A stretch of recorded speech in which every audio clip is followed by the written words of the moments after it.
Well,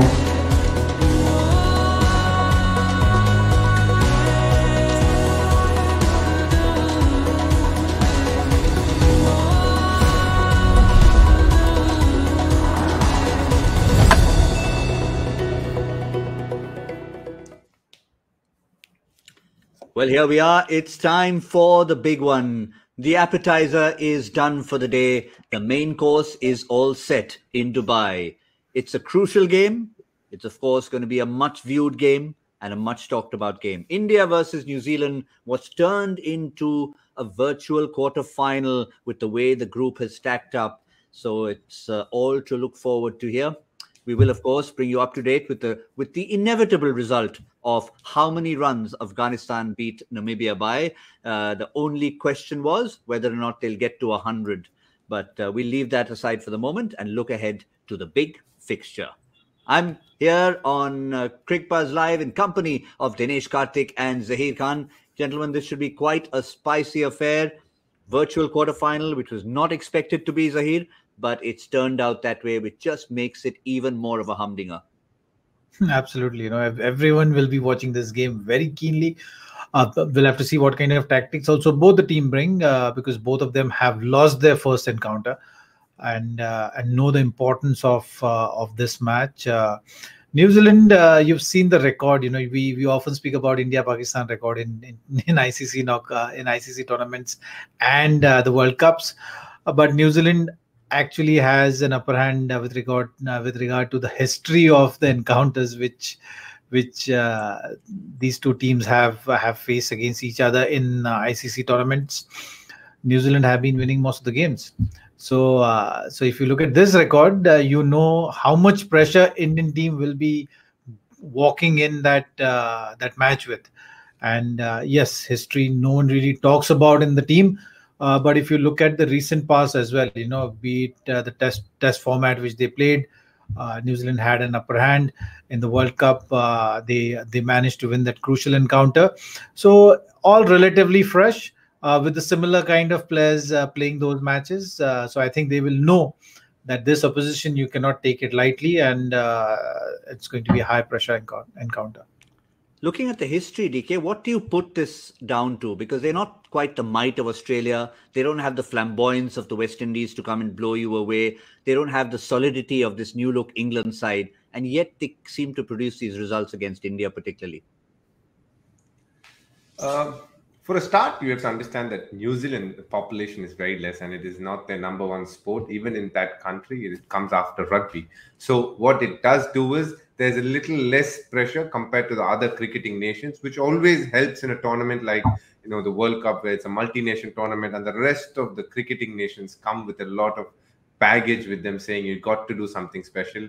That is one side of it, and it is a small part of it. But the majority of the reason why they keep doing well is the one thing that they do well is play well as a team. They never have big superstars or big names in their team, but consistently punch way above their weight. And that is, a testament to the quality of captains they've had for a period of time. The Stephen Flemings, the Brendan McCullums, the Kane Williamsons, a good leader. They follow their leader very, in a very, very loyal manner. Listen to all that is being said tactically as well. Follow it to a T. They're a great fielding side. When it comes to batting, they will stick to the plans that they will do. And most importantly, when it comes to the bowling, if there is a certain plan that they want to execute it, they execute it to a T. And in this white ball format, T20 and ODI, they are the most improved team in the last decade or so. It's just as an example, if you take IPL, the number of players coming in from New Zealand playing the IPL has increased tremendously over the last 3 to 4 years, which goes to show that they're producing some quality cricketers in this format. Yeah, probably the gap left by all the Sri Lankans who used to be there. There was a time when it was almost a joint India-Sri Lanka IPL. Every Sri Lankan player would be there, but now you can see, as DK said, all the New Zealanders there. But because it's a big match, I think all of you want to be part of something we've started here on Cricbuzz, which is turning out to be quite a success, quite a hit. And this is where you need to be. It is match party, India versus New Zealand. We'll have all the suspects, the usual suspects there, and look out for the odd surprise guest who are going to pop in from time to time, 15 minutes before first ball, and follow it all the way to the end. It's a watch along, talk along, sing along if you like, if that's your calling, but have a lot of fun and follow a high pressure game without all the pressure of the analysis, maybe. But let's have a quick look at the India squad and what we might expect ahead of this game. We'll also maybe talk about the toss and how important it might be. First up, Zaheer, I know there have been a lot of murmurs about possible changes to the side. Is Ishan Kishan one of the likely changes to walk into this side? Well, before we go to the batting change, I think that one certain change which all are talking about, and then maybe the news, the observers, the expert usually watch before the game starts. What is it that happening there on the field? Who is warming up? Who is marking the run-ups and all that? And maybe from that you can get some hints about what's coming your way before the toss. After the toss, of course, we will know the playing 11. But I think Shardul looks like he will be taking the field. Ishan will have to wait and see which direction the team goes in. But it's understandable that there will be changes in this playing 11 for sure from the previous match what we've seen. Simply because it's heading towards a different direction right now. It's virtually a game which is going to decide your spot in the next round. So that is something which the think tank of the Indian team must be really giving weightage to, putting their thinking caps on, figuring out exactly what is the best for the team to win against New Zealand. So yeah, from that point of view, maybe Bhuvneshwar Kumar will be overlooked for this playing 11, this match. Shardul will get a go ahead. Ishan Kishan, if you're wanting to bring him in, then there are two concerns and questions. Maybe how the debate would have gone is that what spot, which position he plays, whether it's the opening position or the middle order slot. That is something which they'll have to debate. And then the next question is who makes way. Exactly. So that is something which we'll have to wait and see. So I think the debate might just settle on just doing that one change and then keeping things simple, because end of the day it's just one game you've played. You played and won so many of games, sticking to a certain thought process, certain combination. Why change it just based on one result? Yeah, I think the second question, DK, is going to be the critical one. Who does he replace? It's one thing to say, talk about the reasons for coming in and what slot he might bat, but first you need a slot vacated. So Bhuvi for Shardul makes sense. The other one is going to be a headache. I think, to be honest, I think Zach is best placed when it comes to Ishan Kishan because he's handled him at a very close range. And I think from whatever I've seen and I've worked with him and I've seen him play, he's a much better opener than he's a middle order batsman. There is no doubt about it. If you're playing him, you'd rather open with him than send him somewhere like number 6 if you're replacing him instead of an all-rounder. I mean, the only other opportunity I see is if an early wicket falls, then you can send him in. But I mean, Virat Kohli is batted well. He's arguably the best batter in the world. So you give him the opportunity in big games to go out there, impose himself, and do what he does best, which is to take India to glory consistently. So you allow him to deliver yet again. I wouldn't do anything with the batting order. They've been solid. They're all in form. Yes, we had one blip, and that's completely okay. We were blown away by a world-class spell. Let's not forget that. Even if Ishan Kishan had played, I'm pretty sure it wouldn't have been easy for him. So let's not think too much about the batting. It was just one blip, but it does feel like it happened ages ago. We were saying this is match 28, so it's about... For the first 12 matches were obviously the qualifiers. After that, there's been 16 matches and India have just played one. So it just does feel like it's been a long time since we saw the men in blue. But I'm really looking forward to this game. We're a solid unit when, again, the names were put up there. World-class names there, right from the start up to the bottom. So, we're very proud of the team that we have, and I'm sure we'll put up a fabulous performance. Quick look at the opposition. Again, the thought was, does Adam Milne walk into the side? Now, the feeling is, just like Zaheer Khan was saying, keeping an eye out on the field. Simon Dool was looking out for us there, and he doesn't seem to feel that Adam Milne was either warming up or marking his run-up. So the early thoughts there is they might just go with the same lineup, Zaheer. Most likely, I think that's what is expected, and that's how we've seen this team operate. Usually you see with New Zealand that if they've selected a squad, that's That's the first playing 11 and the support around it. Lockie Ferguson unfortunately got injured, and then hence Adam Milne came into the scheme of things. So they will not really go in that direction unless it's really, really required, unless they really want that extra pace out there. They will possibly continue with the same playing 11. Maybe Kyle Jamieson is someone they can think of to add that extra bounce to the bowling attack. But apart from that, I don't see them making any change in that playing 11. Well, before you can, I'm going to come to Dinesh Karthik and ask how crucial the toss is likely to be. Let me tell you the big news. Indian fans will not like it. Kane Williamson has won the toss, and I haven't even... It's pretty much a no-brainer that he's going to chase. So India have their task cut out. They've got to put runs on the board and hope that they bowl with a cricket ball and not a bar of soap come the second innings, DK. It's a bit of a heartbreak, isn't it, right at the start? And it always happens in a T20. Every match that you get into, a toss should never be a factor. But these days in white ball cricket, especially in day and night games, it is becoming a bit of a hard choice sometimes for, especially the support staff and the fans watching the cricket, because you feel a lot is decided at the toss. But also have to say that good teams find a way to stay in there, hang in there, and do their best to fight and take it as deep as they can.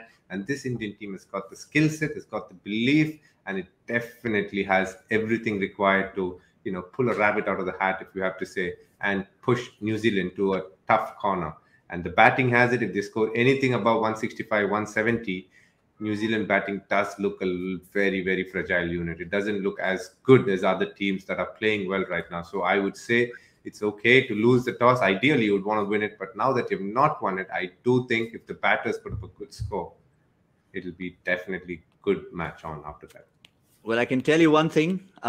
Tim Seifert goes out. Devon Conway is keeping wickets. And Simon Doull, maybe they were just trying to play with Simon Doull's mind, because he normally spots these on the money, but Adam Milne is playing. So we have, obviously, as a quick bowler, the only one who's got that kind of pace to replace a Lockie Ferguson, Zaheer. Probably from New Zealand's point of view, it makes sense to just toss him straight in.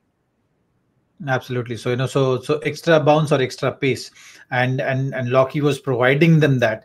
So I think that's the option which they've gone with. See, in this pressure games, at times it's not a bad thing to bat first. Yes, dew is going to be a factor, but we have to wait and see. Sometimes there are days when no one can really predict. There is going to be dew, not going to be dew. If there is no dew, then suddenly the game becomes even, and batting first seems like the best option. High pressure games or the finals, it's at times you've seen. It's just easy to bat freely, bat without pressure of what is at stake. That certainly adds pressure onto the batters for sure. So I think from that point of view, it's just going to be a good thing for India. Yes, they have to take into consideration the dew factor, have the cover for that, have that added cushion of maybe extra 15-20 runs. But this batting is capable of providing that, depending on the kind of start they get. Pakistan got off to a really good start with the ball, taking those two early breakthroughs, and that really put this batting lineup under pressure. If that doesn't happen today, then I think KL and Rohit can really have New Zealand bowlers under pressure and get to that total, which will be a commanding total. The momentum shift happens when you actually do exceedingly well in one department. And when you look at overall how Indian team has flared up, batting has always been their strength. Well, we'll come to India's changes in a moment, but a quick thought, since we're on New Zealand, DK, on a keeping perspective, it's good sometimes to have the versatility of a batsman who can pick up the gloves at any given point in time. And many teams nowadays are going with multiple keeper batsmen. And here they're very easily able to take off Seifert's gloves, hand it to Devon Conway, and it's Seifert who's given way to Adam Milne. I'm actually to be honest, I'm pretty shocked at that decision, because a series ago they played Bangladesh, and before that they played Pakistan and New Zealand. And New Zealand, he was the man of the series, Tim Seifert. So it's it's New Zealand is generally very steady with their choices and their decisions, but pretty shocking. They started with Daryl Mitchell as an opener, and now they've dropped a Tim Seifert, and the batting looks rather light with just 6 batters and 1 all-rounder in Mitchell's hand. Now, obviously, Jimmy Neesham is an all-rounder as well, but he's more of a batter, and you can see that the batting is very light.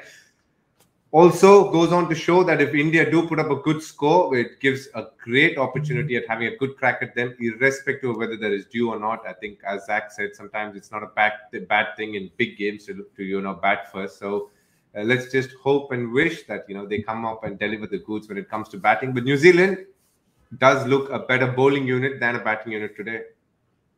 Yeah, well, let's go to India at the moment, because once again, having lost the toss and batting first, an aggressive change. Suryakumar Yadav is the one who's going to make way. We were wondering, how does Ishan Kishan get in? It's Kai who has to make way for him, one familiar player for another, with lower back spasms is what we are told for Suryakumar Yadav. And the other change, Zaheer, as predicted, Bhuvi out, Shardul in. So they found a way to get Ishan Kishan in right at the top.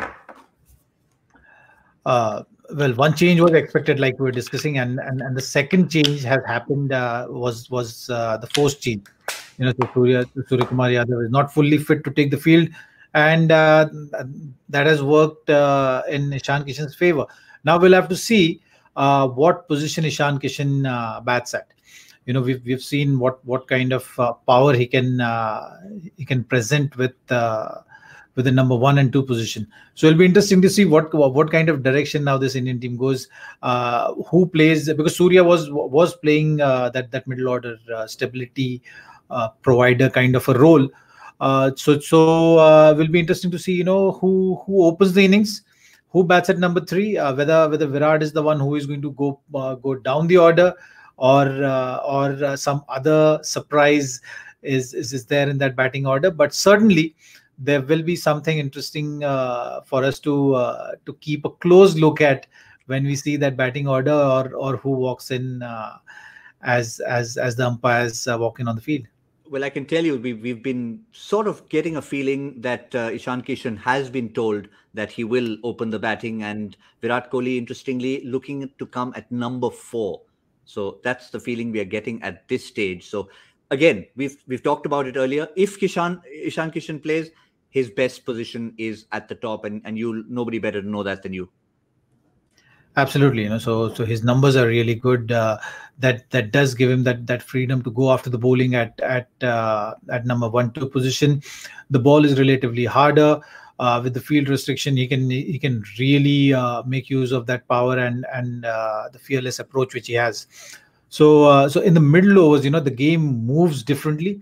With the open field placement, even if you want to be aggressive, you have to be very cautious in your approach to a certain degree, to know your field placement, to know your game, and adapt to the situation as well and the condition as well. So that makes it challenging. At the top, it makes it that much easier because your missed hits are also going to be safer relatively. Your risk taking becomes better in terms of safety percentage. So yeah, we'll have to see how he approaches the innings and who bats with him.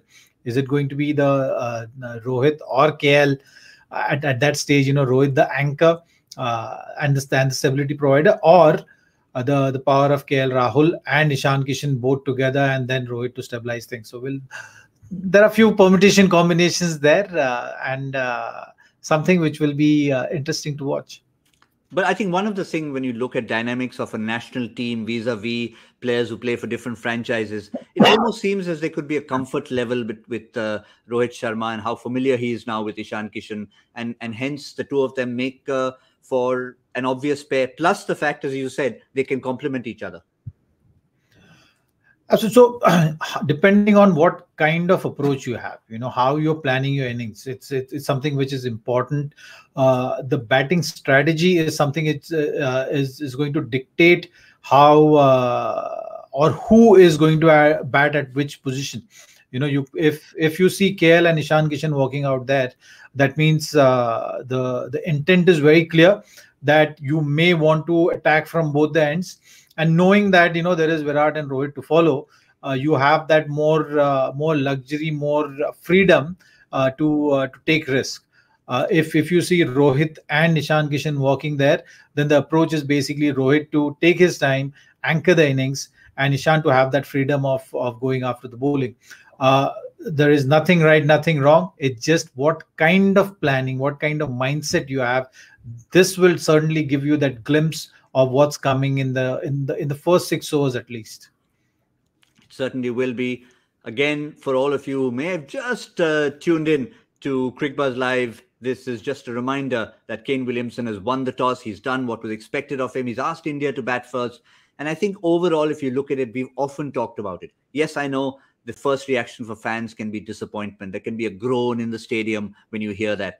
But if you really think of a big game, it's a virtual quarterfinal. So think of it as a virtual quarterfinal. Think of it as a big final, whichever way you look at it. Runs on the board have always been, and this is not sour grapes. It's really been a case where runs on the board can be important.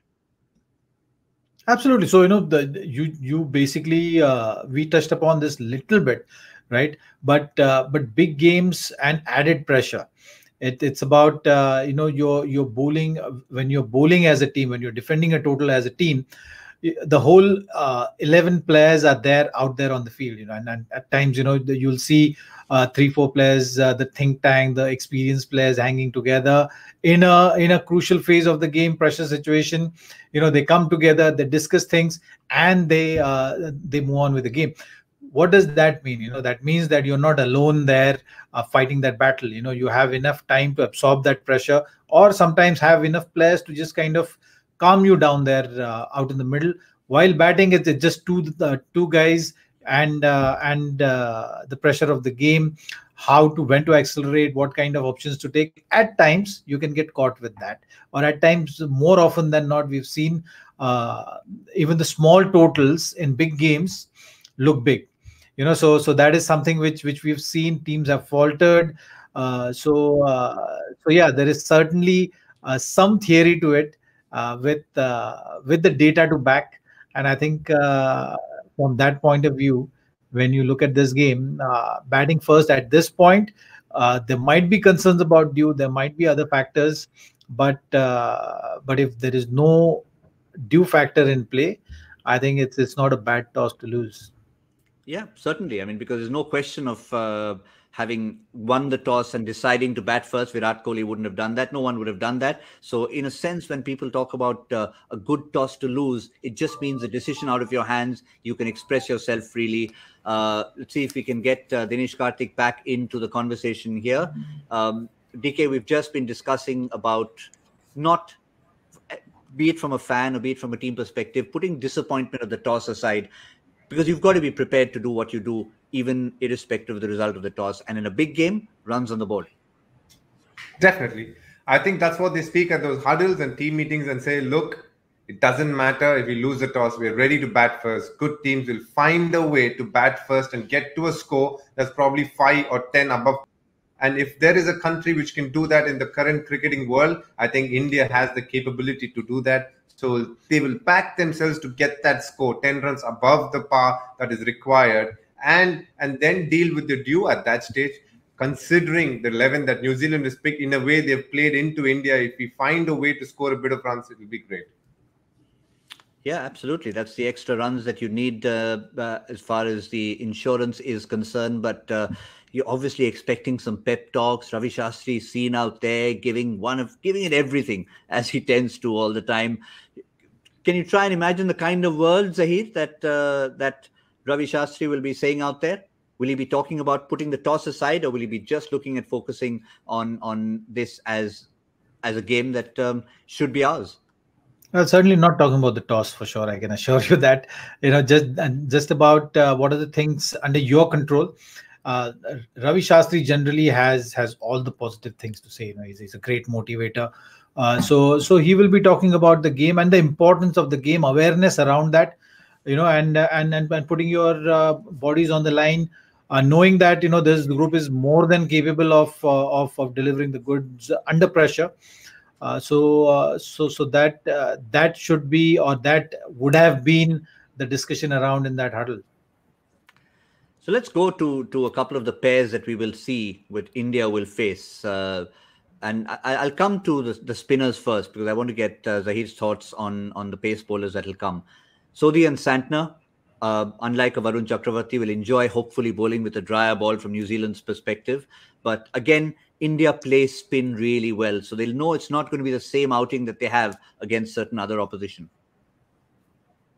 Yes, I think one of the reasons why they have played Ishan Kishan here is because to counter that leg spin and left arm spin option that they have through the middle, I believe Surya Kumar is a great player of spin, but they've gone for Ishan Kishan because he can hit those sixes right at the outset. And it also, in a way, is killing two birds with one stone. In case there's an early wicket, they wouldn't think twice to send an Ishan Kishan because Trent Bolt over a period of time has troubled the right-handers up front. So that's a good matchup as well. Both these factors would have obviously tilted in the favor of Ishan Kishan for him to play today. It's a pretty strategic move. We got to wait and see how that works out itself. But one thing, in the middle, India will look to dominate spin, and both these spinners can definitely be dominated.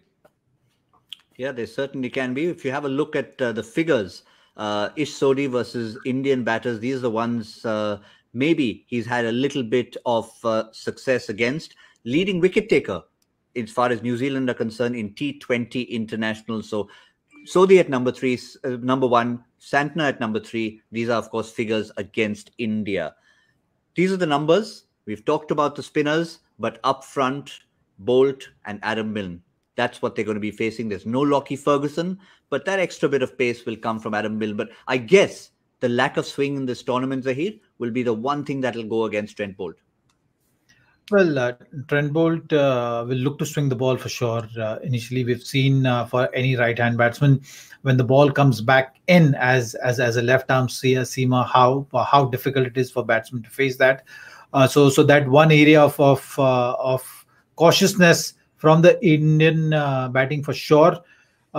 Second thing, we've seen New Zealand team planning against certain opposition, and I think somewhere I feel that the spinner bowling in the power play is something, a factor which they will definitely consider. We've seen both Rohit, KL for that matter, Ishan Kishan also for that matter, would actually prefer ball coming onto the bat at good pace. With a harder ball, they know how to pierce those gaps. So considering that, you might see as a tactic some spinners coming and bowling in the power play. Santner is someone which we have seen regularly bowling with the new ball. So you may see a couple of overs of Santner.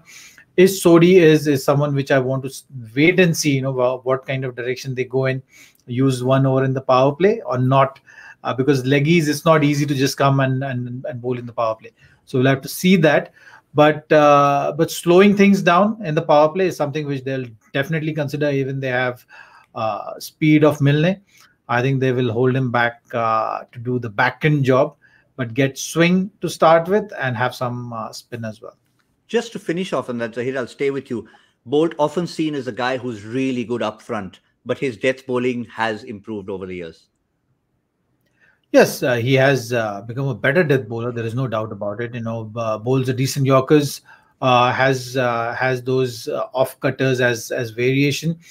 I was a bit surprised in the previous game when they've not used him up front with the new ball. That was a surprising thing for me. I hope they don't repeat that mistake here for their own good, because Bolt's primary strength has always been getting that ball really full and looking to bring the ball back into the right-hander, and that's when he is more deadly. That's when he's more lethal. If he's continuing with that, and gets that first wicket in the first over, we all have seen what kind of difference he makes in his own approach, in his own figures, but also in terms of putting the pressure on the opposition. So I think that is going to be the key from New Zealand point of view. Yes, they rely on Saudi swing, but I think in this particular game they have to go back to Bolt, saying that okay, you are our attacking bowler with the new ball, maybe in the first over, just for 1 over. That should be the plan. TK, coming back to the batting approach, we know what they're faced up against. In terms of who you target, in that Australia-Sri Lanka game, we kept talking about what both teams did well is they found a fifth bowler to target. In Australia's case, they found the 2 seam bowlers, the main seam bowlers who were through their liking, so they targeted them. Who do you see India's batsmen really looking at among New Zealand's bowlers? Look, I'll give you 2 scenarios here. The first thing is if there is a bit of swing, then definitely I think this fast bowlers will be very much in the game, and that will make it hard to take them on, because Saudi and Trent Bolt are good exponents of swing bowling. Then you have to look to try and target a Santner and a SODHI. But if there is no swing, I can promise you they don't have anybody who's rapid apart from Adam Milne. He can bowl a sharp ball, but the rest of them, knowing our batting, will definitely look to take them on. And power play is going to be key for us, because if we get momentum at that stage, then, in many ways we can keep carrying that momentum for as long as possible. And that's going to be very important for us to get to a par score, or probably 10 runs above par, which will help with the dew coming in later on in the day. So I do think the two scenarios is, if it swings, then obviously the spinners. If it doesn't swing, then anybody in that attack can definitely be put to sword. And of course, we know, Zaheer, we've already briefly referred to it, someone like Ishan Kishan, having seen a little bit of a Trent Bolt up close, that familiarity again helps. Now, we're all coming back to the whole ethos of the IPL, when you share dressing rooms with players who are suddenly up against. That comes to your rescue at times like this. Absolutely. And not just facing him in the nets, but also understanding him as a personality, and what kind of options he has, what is his vulnerable side. So yes, there are positives, there are negatives, and he will be aware of the strengths and the weaknesses, how he goes on about preparing for the game. You can certainly use that to your advantage. There is no doubt about it. And it works both ways as well. I'm sure Trent Bolt also knows what an Ishan Kishan is capable of, and where to bowl to him. He's bowled a million times in the practice games and watched him bat a lot closer than most other bowlers have. I'm glad, DK, you came back with that immediately. Yes, it works both ways. We like to think of knowledge working only one way, but yes, it works both ways as well. I'm sure they'll have a little fun banter out of the field. Three of the bowlers that he is going to be facing today are all from Mumbai Indians: Jimmy Neesham, Adam Milne, and Trent Bolt. So, the fast bowling department is something that he's used to playing in the nets, if not anywhere else. So there will be a sense of familiarity, but again, as I said, it works both ways as well.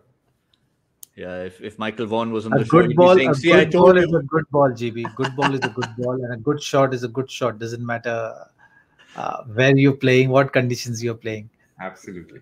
Zaheer, just bowl that straight, proper Yorker before I could make any comments about what Michael Vaughan might have said about his favorite team, the Mumbai Indians, and how good they are. Okay, we'll steer clear of that for the moment. But one more, the other change we haven't really talked enough about, DK, and I'll bring you into it first. Bhuvaneshwar out, Shardul Thakur in, not just as a bowler, brings a little bit at the bat if it's so required towards the end of the innings with India batting first. But he's one of those guys you always see wanting to be in the game, no matter what, whether he's playing for the country or whether he's playing for a franchise. For me, the one player in white ball cricket who's come up leaps and bounds is Surya Kumar Yadav. And one guy who's come up leaps and bounds in all formats of the game in the last 1 year, and by a distance at that, is Shardul Thakur. He's found ways to contribute for India whenever they need something. The chips are down, who do they go to? Shardul Thakur. CSK needs a wicket, who do they go to? Shardul Thakur. If there's a main batter up in the opponent, who they look to go to? Lord Thakur. So, he's kind of got this name where he is up for a fight. He knows he's not scared to bowl to big batters. He takes it up as a challenge, and almost, consistently has delivered. Joe Root was batting brilliantly in oval. He finds a way to bowl that innocuous ball to get that batsman out. So I like that about him. He's in for what I call a dogfight, always ready for it. He's a terrific personality as well. And sometimes you need characters like that to win these big games. You need, and I find Hardik somebody like that who wants that big moment. Shardul Thakur again like that, who wants to, thrive in that pressure situation, be that special guy. So I like that about him, and I always have a special place for him in my heart, because he's one of those guys who's come through the rungs of domestic cricket, played so many matches, and probably two dogs were watching him. He bowled for Bombay, got them trophies, Ranji trophies. So I have a lot of respect, a lot of time for him, and I'm so happy he's doing well for himself, and he's deserving of an opportunity today. Yes, Bhuvi is a terrific bowler over a period of time. He's been fabulous, but I do think this change was a pretty bang on change. Yeah, I think that's the side of it. I mean, we can go into a lot of the technicalities here of what Shardul brings to the table as a fast bowler. But I think what overshadows that from time to time is this whole attitude of his, the dogfight. Even when he picks up a bat in hand, he walks out to bat, he's going to give you a few. And he's done that on more than one occasion for India.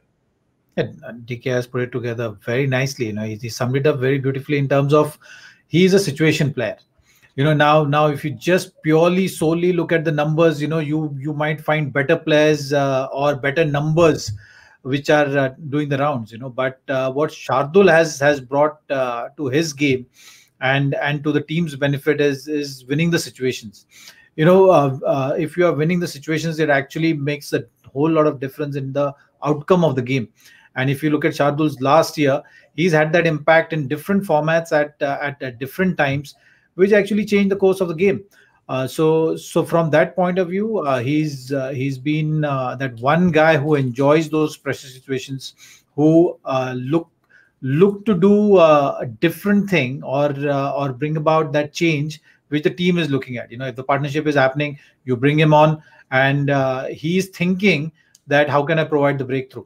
Not often that happens. Sometimes often we speak about the momentum, and teams getting bogged down under that is basically, no one is putting his hand up and saying that, okay, I can change things around. And I think Shardul has that kind of a mindset which has helped his game.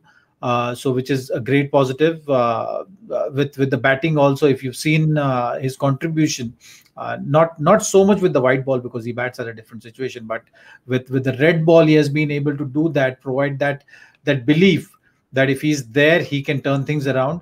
His batting has also improved in the last couple of years. White ball is, so far, he has not had that kind of opportunity to prove it. But if someone is doing consistently well at test level and batting with the T20 strike rate, there is no reason why he can't do it in the format which actually demands that and allows you that freedom. So yeah, he's one guy who Indian team will have a lot of hopes on in terms of bringing that spark and energy to the team.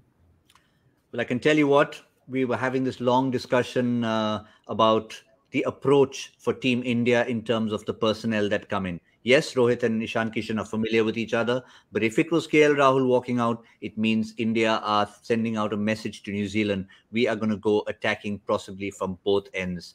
DK, quick reaction on that. It's Rahul walking out to open with Ishan Kishan.